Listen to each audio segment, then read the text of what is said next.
Ya, assalamualaikum warahmatullahi wabarakatuh. Jadi, selamat pagi semua sobat tani, terutama sobat petani kakao. Jadi, kesempatan ini kembali kami akan memberikan gambaran sesuai dengan pertanyaan salah satu dari teman kita, di mana beliau minta diperlihatkan tanaman kakao yang menggunakan bibit klon unggulan, contoh 45 atau BR, atau biasa ini dikenal dengan MCC 02 atau dengan Sulawesi 2 atau klon-klon yang lain. Bagaimana kondisi tanaman tersebut bila saja tidak disambung tetapi dibiarkan hingga tanaman tersebut berproduksi. Oke, kita akan memperlihatkan beberapa contoh karena di sini kami ada beberapa sampel juga. Mudah-mudahan ini bisa mewakili atau menjawab pertanyaan teman kita.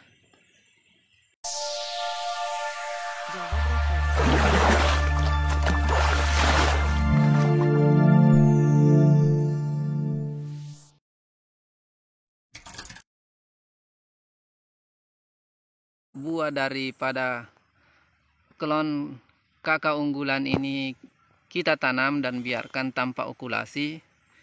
Apakah kakao itu bisa berbuah lebat seperti indukannya? Jadi langsung saja kita mulai dari klon yang pertama. Ini klon Sulawesi 2 atau BR25. Jadi ini penampakan daripada buah dari klon Sulawesi 2 yang sudah berproduksi juga, sudah ada buahnya. Sekilas dari nampak segi buah ini sama dengan indukannya. Bahkan saya melihat cenderung buahnya tampak lebih besar. Mungkin karena ini produksi atau buah yang pertama di kondisinya yang lumayan sehat. Jadi ini kita bisa melihat dari segi produksi, kemudian kita lihat dari segi struktur tanaman. Ini sangat sulit untuk diatur percabangannya. Padahal jika mengikuti sifat keseluruhan dari indukannya, klon ini sangat mudah untuk dipelihara. Namun di sini kita bisa melihat kekurangan yang lain, misalnya tanaman dari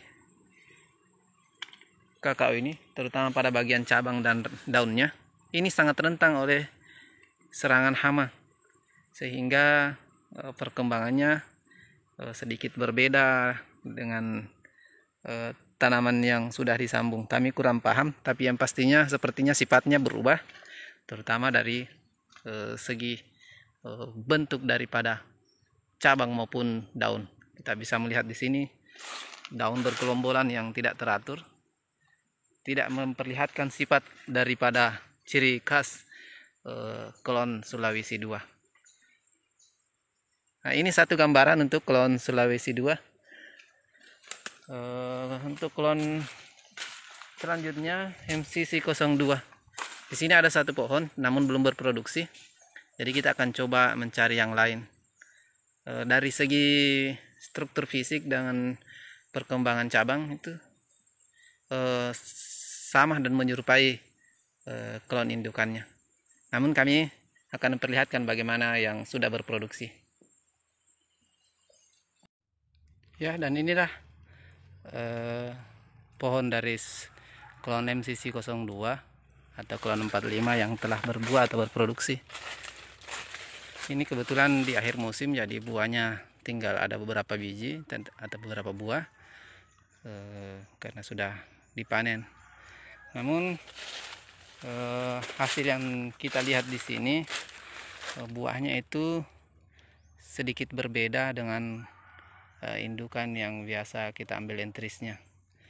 Di sini kami melihat sudah ada perubahan yang pasti dari besaran buah mulai agak kecil, berbeda dengan menggunakan entris indukannya yang disambung ke tanaman. Ini buahnya agak mengecil, kemudian kulit agak tipis. Jadi sudah berbeda dengan sifat asli dari indukannya yang kulitnya sangat tebal.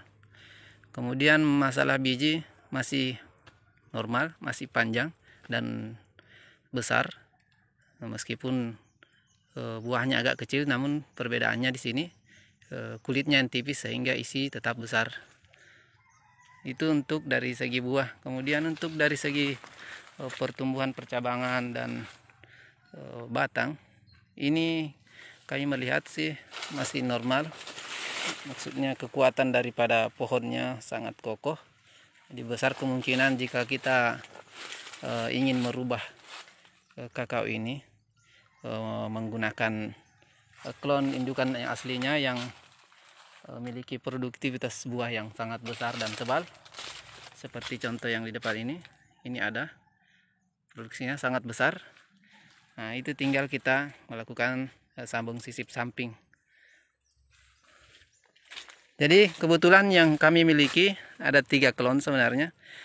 Satu itu klon lokal, namun itu tidak usah kita mungkin publis karena itu sudah lazim digunakan oleh teman-teman petani. Namun ini dua mewakili dari sifat dari tanaman kakao unggulan yang bijinya digunakan atau ditanam dan dipelihara hingga berproduksi. Ternyata ada perbedaannya secara signifikan. Apakah tanaman kakao itu harus diokulasi, baik disambung pucuk ataupun sambung sisip samping